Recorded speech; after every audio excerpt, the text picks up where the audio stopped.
Spoštovani minister, dr. Dario Felda, spoštovane udeleženke in udeleženci.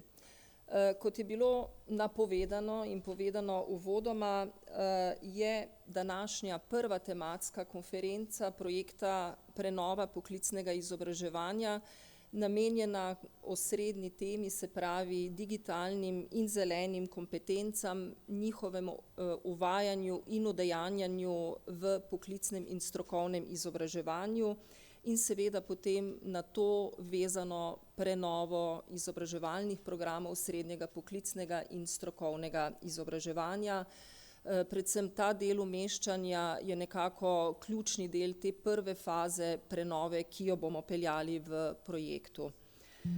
Zato bom uvodoma v bistvu v prvem delu svoje predstavitve podala nekaj iztočnic za predstavitve in pa tudi delavnice, ki bodo sledile na temo zelenega in digitalnega v poklicnem in strokovnem izobraževanju v nadaljevanju.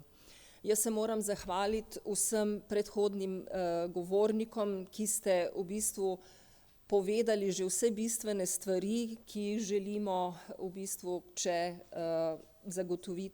želimo zagotoviti kakovostno trgu dela, gospodarstvu in pa seveda družbi prilagojeno poklicno in strokovno izobraževanje. Ključne kompetence oziroma kompetenčni pristop v poklicnem in strokovnem izobraževanju ni nekaj novega. V bistvu je prisotno že zadnjih 20 let od zadnje velike prenove, ki smo jo naredili na področju poklicnega in strokovnega izobraževanja. Takrat v bistvu je bil postavljen tudi okvir tako imenovanih integriranih ključnih kompetenc, v bistvu gre za prečne kompetence in pa tudi metodološka priporočila za njihovo vključevanje v programe. Dejstvo je seveda, da je v tem obdobju prišlo do precejšnjih sprememb, povečal se je pomen ključnih kompetenc in pa potreba po posedovanju oziroma ključnih kompetencah. Zdaj poudarek, vsi vemo, da je predvsem v zadnjem obdobju na digitalnih in pa zelenih kompetencah. Vse to seveda zahteva nov premislek, treba bo opredeliti nov ali posodobljen nabor ključnih kompetenc, ki jih bomo umeščali in seveda premisliti tudi o sami vsebini posamezne ključne kompetence. Ključna bo pa tudi zadeva, ki je vezana na samo udejanjanje kompetenc, pri kateri v preteklosti nismo bili najbolj uspešni. Zato bomo v okviru projekta Prenova poklicnega izobraževanja opredelili posodobljen referenčni okvir ključnih kompetenc za srednje poklicno in strokovno izobraževanje in pripravili tudi celostni koncept in pristop za njihovo vključevanje in pa udejanjanje v programih srednjega poklicnega in strokovnega izobraževanja. Kot je bilo že povedano strani predhodnih govornikov, v bistvu nadaljnji razvoj in pa prenova poklicnega in strokovnega izobraževanja mora upoštevati spremembe, ki so prisotne tako v družbi, v gospodarstvu in posledično seveda na trgu dela in vplivajo potem tudi na nas kot posameznike. Povedano je bilo že v bistvu, da imamo nove panoge, nove poklice, obstoječi poklici se preoblikujejo in vse to zahteva dejansko usposobljenost kadra, opolnomočenost na področju digitalnih in zelenih kompetenc. Povečuje se potreba po prekvalifikacijah, specializacijah in drugih oblikah nadaljnjega izobraževanja. Seveda to vodi in spodbuja vseživljenjsko učenje.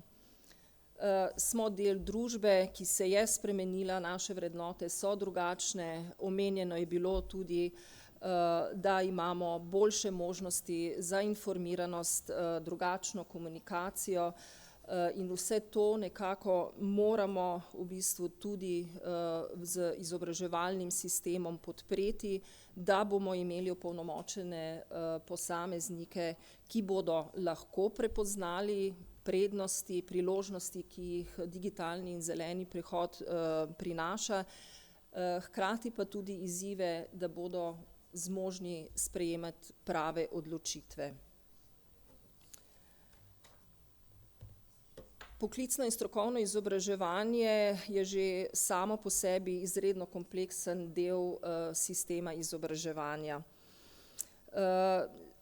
V njem sodelujejo različni deležniki, ki morajo v bistvu vsak zase prispevati k kakovosti sistema, in če želimo v bistvu doseči zadani cilj, to je učinkovito poklicno izobraževanje, ki bo odgovarjalo na potrebe trga dela, na potrebe družbe, moramo pristopiti k temu celovito. Se pravi, morajo biti pristopi in ukrepi tako na sistemski, kurikularni in tudi predvsem na izvedbeni ravni.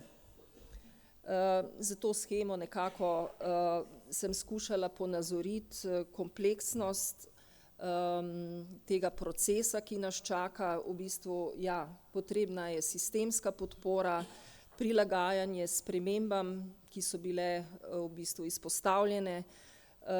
Ključno je sodelovanje, povezovanje, predvsem pa skupno delovanje deležnikov, vključenih v poklicno in strokovno izobraževanje, posodobitev izobraževalnih programov, ki bodo zagotavljali usposobljen kader za trg dela, za aktivno participacijo v družbi.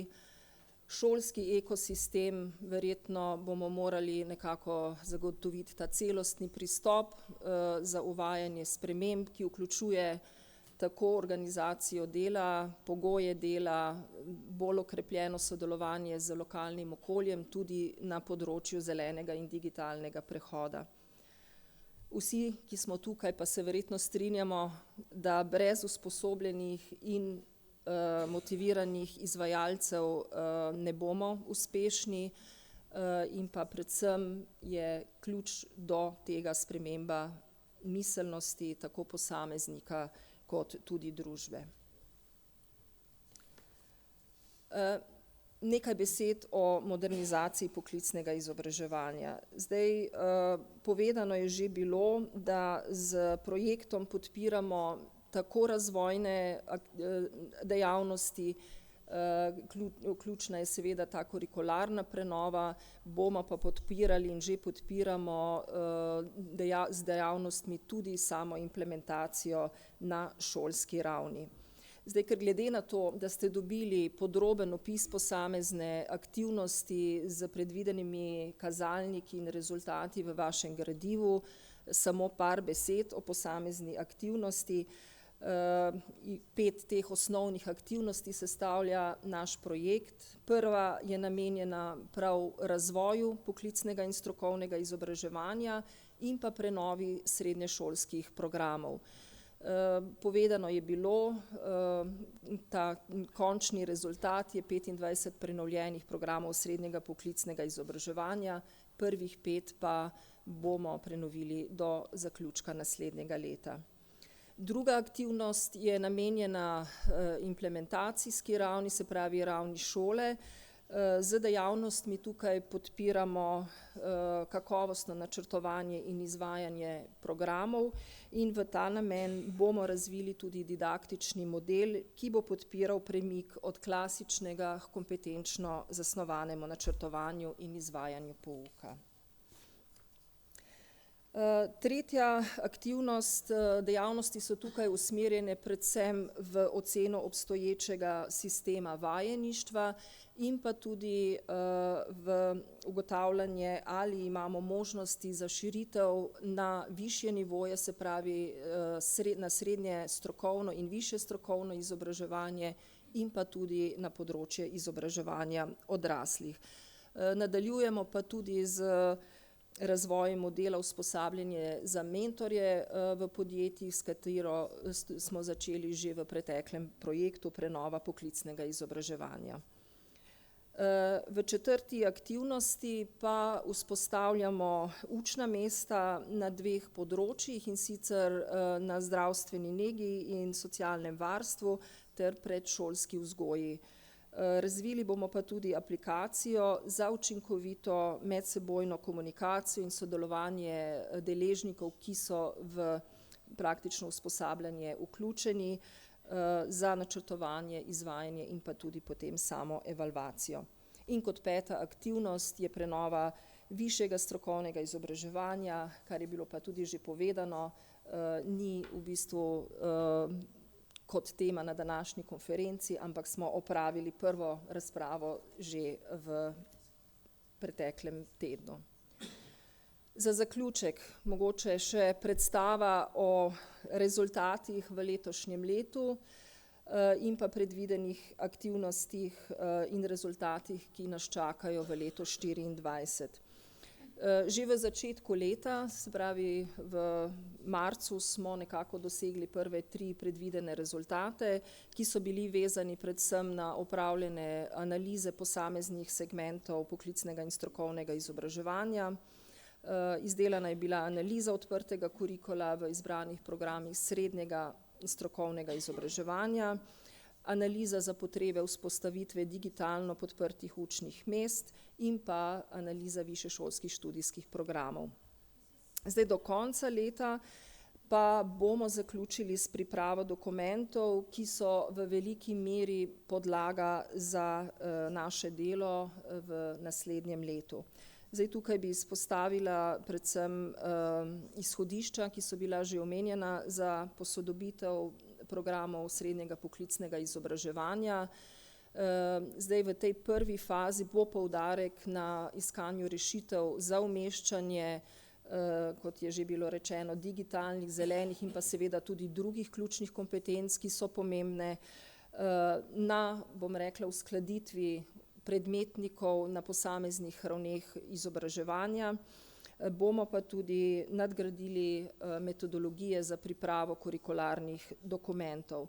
Zdaj tukaj bi želela izpostaviti, da bo v celoti z prenovljenimi katalogi za splošno izobraževalne predmete posodobljen A del predmetnika. In tukaj zelo dobro sodelujemo z Zavodom za šolstvo in usklajujemo izvajanje aktivnosti. V naslednjem letu, že omenjeno, bo tekla prenova 5 programov, prvih 5 programov srednjega poklicnega izobraževanja. Bomo pa v bistvu z različnimi dejavnostmi, pripravo različnih smernic podpirali tudi izvajanje samih programov, tako pri pripravi odprtega kurikula na področju ocenjevanja, zaključevanja znanja. Pripravljena bojo tudi navodila na podlagi razvite aplikacije in pa smernice za pripravo odprtega kurikula tudi na višjih strokovnih šolah. Želela bi pa izpostaviti za zaključek, da, kot sem že omenila, v projektu namenjamo pozornost tudi celovitemu razvoju poklicnega in strokovnega izobraževanja, tako da bo v naslednjem letu priložnost, da opravimo temeljite razmisleke in skušamo postaviti celovit koncept in oblikovati predloge o nadaljnjem razvoju poklicnega in strokovnega izobraževanja. S tem zaključujem in se vam zahvaljujem za vašo pozornost.